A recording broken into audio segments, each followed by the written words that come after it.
2:47 a.m. in a small, snow-covered town in northern Montana. There was an old house everyone avoided.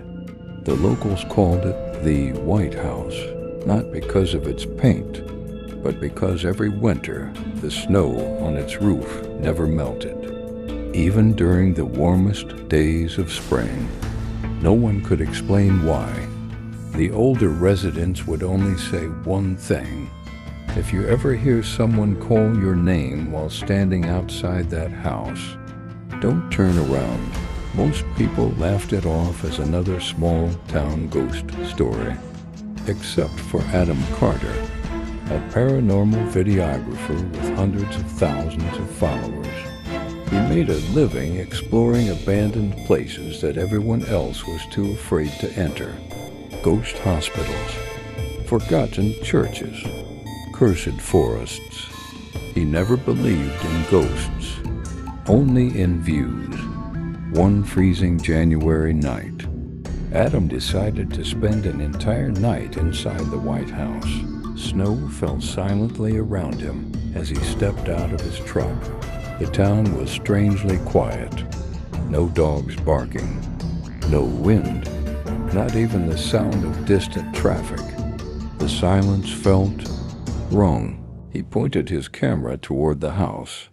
Its windows were completely dark, yet somehow it felt like someone was already watching him. The front door was slightly open. Slowly, he pushed it. Creak. The smell of mold and rotten wood rushed into his face. His flashlight revealed a thick layer of dust covering every inch of the floor. Then he noticed something impossible. There was only one set of footprints, but they weren't leading into the house. They were leading out of it. Adam frowned. If someone walked out, who opened the front door? He slowly lifted his camera toward the hallway. Nothing. Only darkness. He kept walking. At the center of the house hung an old grandfather clock. Its hands were frozen at 2:47. The pendulum wasn't moving. The clock had obviously been dead for years. Then, the moment Adam stepped in front of it, bong, bong, bong. 3 loud chimes echoed through the empty house. Adam froze. The hand still hadn't moved. The clock wasn't running. So, who rang the bell? A few seconds later, footsteps echoed from the second floor. Thump, thump, thump. Bare feet, walking slowly across old wooden boards.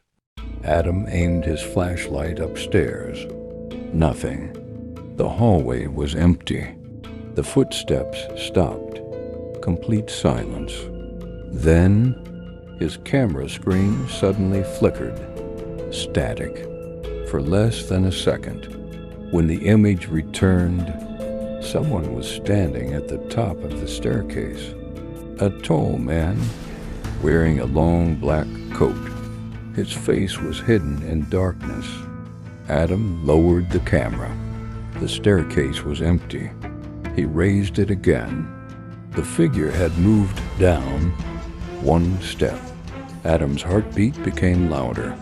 He lowered the camera again. Nothing. He lifted it once more.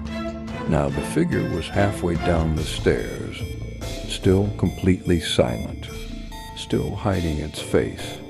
Adam slowly backed away. His breathing became faster. Then, a whisper came through the camera's speaker. Not from the house, from the recording itself. A voice whispered, "Don't turn it off." Adam's blood ran cold, because the voice was his own. Suddenly, the figure disappeared from the camera screen. At that exact moment, heavy footsteps exploded from the staircase. Thud, thud, thud, thud. Something was running toward him. Fast. Adam dropped the camera. And for the very first time, he saw it with his own eyes. Adam couldn't breathe. His flashlight hit the floor with a loud crack, spinning in circles and throwing wild beams of light across the hallway. For a split second, he saw it, a tall silhouette standing at the bottom of the stairs. Its face wasn't there, just smooth black skin where eyes and nose and a mouth should have been. Then, the lights from the flashlight stopped moving. The hallway was empty.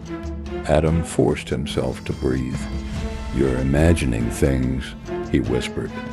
He reached down and picked up his camera. The recording was still running. The red rec light blinked steadily. He replayed the last 30 seconds.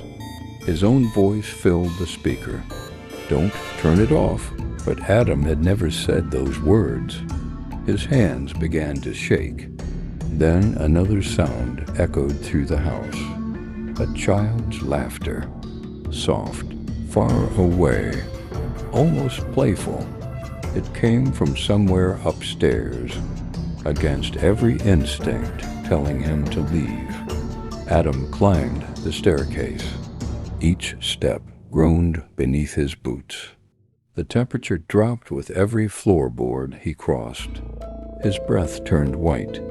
At the end of the hallway stood a single bedroom door. It was slightly open. The laughter stopped. Silence. Adam pushed the door open. Inside was an old bedroom covered in dust. A small wooden rocking chair sat near the window, moving back and forth, back and forth. No wind, no one inside. The chair suddenly stopped. Adam slowly turned his flashlight toward the wall. Dozens of names had been scratched into the wallpaper. Hundreds, maybe, each one carved by hand. Some were faded with age. Others looked fresh. He recognized one immediately. Emily, another. James, another. S-A-R-A. Then, near the bottom, a name that hadn't been there before. Still wet, freshly carved into the wall. Adam Carter. His stomach dropped. No, he stepped backward. The bedroom door slammed shut. Bang. The room went completely dark. His flashlight died. His camera screen flickered to life by itself. Night vision activated automatically. Green light filled the room. And standing behind the rocking chair was a little girl. She looked about 8 years old. Long black hair covered most of her face. She wasn't moving. She wasn't blinking. She simply stood there, pointing toward the closet. Adam whispered, "Who's in there?" The little girl slowly raised one finger to her lips, as if warning him to stay quiet. Then she disappeared. The closet door creaked open on its own. Inside, there was only an old tape recorder, covered in dust, still plugged into the wall. Impossible. The electricity had been cut years ago, without anyone touching it. The play button slowly pressed itself down. A recording began. Static. Then a terrified man's voice. "If you're hearing this, don't listen when it speaks. It learns your voice. Then it calls your name. If you answer, it wears your face next." The tape suddenly stopped. A deep voice echoed from somewhere inside the house. Not loud, not angry, just patient. Adam, his entire body froze. The voice came again, closer this time. Adam, then, right behind his ear, a whisper. "I'm already inside. Adam spun around. Nothing. The room was empty. The whisper had come from inches behind his ear, but there was no one there. His pulse pounded so hard he could barely hear himself think. Then, the camera beeped. Battery, 1%. That's impossible. He had started the investigation with a fully charged battery. Slowly, the camera screen switched to playback mode by itself. It began showing footage Adam had never recorded. The timestamp read, tomorrow. His blood turned to ice. On the screen, he saw himself sprinting through the same hallway, covered in blood, looking over his shoulder, crying. Then the video stopped. A message appeared across the screen. Don't go to the basement. Adam stared at the warning. His breathing became shallow. Then, a loud crash echoed beneath the floor. From the basement door slowly creaked open on its own. A freezing wind rolled through the house. Something wanted him to go down there. Every instinct screamed, run. Instead, he stepped toward the basement. One step, then another. The wooden stairs groaned beneath his weight. The air grew colder with every step. His flashlight flickered once, then died forever. Only the green glow of the camera's night vision remained. At the bottom of the stairs, he found a room filled with hundreds of old VHS tapes. Every tape had a name written on it. Emily, James, Sarah, Michael. Thousands of names, thousands of people. Then he found one with his own name, Adam Carter. His hands trembled as he slid it into an old VCR sitting on a dusty television. The screen turned on. Static. Then the image cleared. It showed Adam standing exactly where he was now, watching the same television. He looked terrified. The Adam on the screen slowly looked into the camera. Then he looked directly at the real Adam and smiled. A smile so wide, it split his face from ear to ear. The television suddenly went black. Behind Adam, a voice whispered, "Now it's your turn."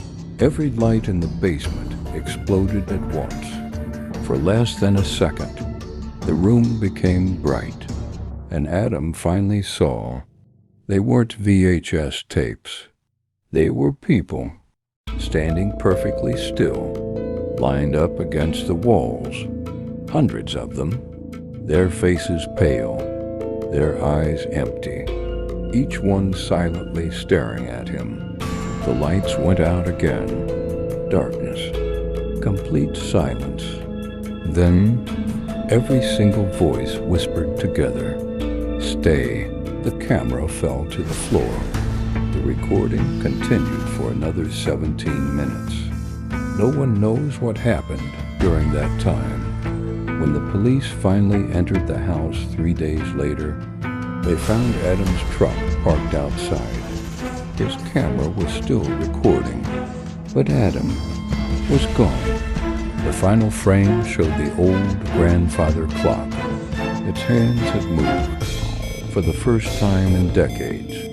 It now read 2:48 a.m., and just before the video ended, someone walked past the camera, wearing Adam's jacket, holding Adam's camera.